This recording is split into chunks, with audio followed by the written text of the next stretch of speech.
হরি ওম তৎসৎ। আগামী বুধবারে বিশ্বকর্মা পুজো, ওই দিন একাদশীও পড়েছে। তো আমাকে অনেকে জিজ্ঞেস করেছে যে একাদশীতে তো উপবাস করতে হয় বা শস্যদানা খেতে নেই। তা এবার ব্যাপার হচ্ছে, বিশ্বাস যাদের যাদের আছে থাক, আমি সেখানটা হাত দেব না, কারণ যত মত তত পথ। কিন্তু একটা জিনিস হচ্ছে, আমার যদি জিজ্ঞেস করে কেউ, তাহলে আমি বলবো যে একাদশীতে শস্য দানা খেলে অসুবিধে নেই।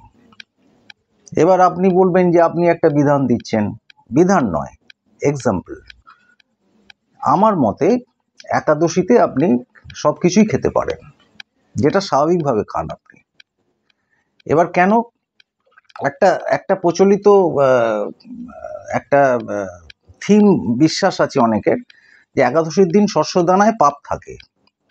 এটা আমরা দেখেছি অনেক জায়গায়, এরকম একটা লেখা বেরোচ্ছে যে শস্য দানায় পাপ থাকে। তা আমার মতে এটা হয় না, কারণ শস্য দানায় লক্ষ্মী আছেন। আপনি দেখবেন পৌষ সংক্রান্তিতে ধান দিয়ে লক্ষ্মীকে করা হয়, এবং যে কোনো লক্ষ্মী পুজোয় ধান লাগে, প্লাস পঞ্চশস্য লাগে যে কোনো পুজোতে। তো এবার শস্য দানায় যেহেতু লক্ষ্মী থাকে, তো ফলে আমাকে নারায়ণকে পেতে গেলে আমাকে লক্ষ্মী ছাড়া হতে হবে, এরকম কোনো বিধান আমি মানি না। অনেকে মানতে পারেন, সেটা আলাদা।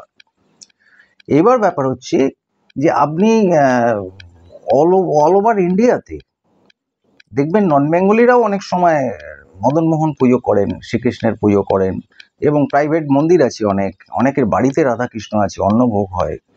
তাদের কিন্তু একাদশীতে অন্নভোগ হয় না এরকম কোনো ব্যাপার নেই যে সারা বছর হচ্ছে, শুধু একাদশীগুলো হচ্ছে না, শশা কলা খাচ্ছে ঠাকুর, এরকম কোনো ব্যাপার নেই।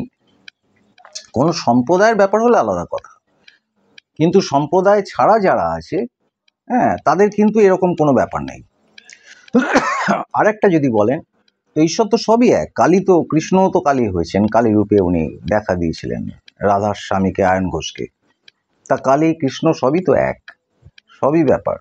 তো কালীঘাটে তো আপনার মদনমোহন আছে, মায়ের মন্দিরের পাশে মদনমোহন মন্দির, সেখানে নিত্যভোগ হয়। সেখানে একাদশীর দিন যে মানে শস্য দেয়া হয় না বা ভোগ দেওয়া হয় না, অন্নভোগ, এরকম আমি শুনিনি। দক্ষিণেশ্বরেও আছেন, নারায়ণশিলা আছেন, কৃষ্ণ আছেন, আপনারা জানেন। তো এবার যদি বলেন যে কৃষ্ণের প্রসাদ যেটা, তাতে পাপ থাকে না, তাহলে জগন্নাথের যে পুরীধাম, সেখানে কিন্তু অন্নভোগ হচ্ছে। একাদশীর দিন যে অন্নভোগ হচ্ছে না, এরকম কোনো ব্যাপার আমি শুনিনি, আমার কানে আসেনি। তো সেটা তো আপনার প্রসাদ খাচ্ছেন। এবার আপনি বলবেন যে জগন্নাথের প্রসাদে তার পাপ থাকবে না, তাহলে আমি বলবো আপনি বাড়িতে ভাত রাঁধুন। এবার অনেকের বাড়িতে দেখবেন মহাপ্রসাদের ওই বালিশ আছে, চালের বালিশ, সেটা তো জগন্নাথের মহাপ্রসাদ, ওইটা, ওখান থেকে একটা চাল আপনি ভাতের হাঁড়িতে দিয়ে দিন, ব্যাস, আপনার হাঁড়িতে আর শস্যে পাপ ঢুকবে না, কারণ ওটা মহাপ্রসাদ হয়ে গেল। কারণ আপনি তো ওটা দিচ্ছেন ভাতের হাঁড়িতে, আপনি শস্য খান। ব্যাপারটা এইখানে যে শ্রীকৃষ্ণের যে ভোগগুলো হয় প্রতিদিন, প্রতিনিয়ত, প্রতি জায়গায়, প্রতি মন্দিরে, প্রতি প্রাইভেট স্থানে বা যে কোনো এতে, সেখানে কিন্তু একাদশী বলে কোনো কিছু ব্যাপার না।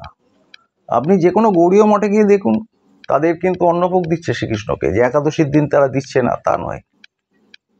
তো সুতরাং এটা ব্যাপার, লক্ষ্মী কখনোই মানে লক্ষ্মী যেখানে অবস্থান করেন, তো বলে না বাস্তুতে থাকেন, বাস্তু দেবতা যেরকম বাস্তুতে থাকেন, তাই বলে বাস্তু দেবতা থাকেন বাড়িতে, লক্ষ্মী থাকেন হাঁড়িতে।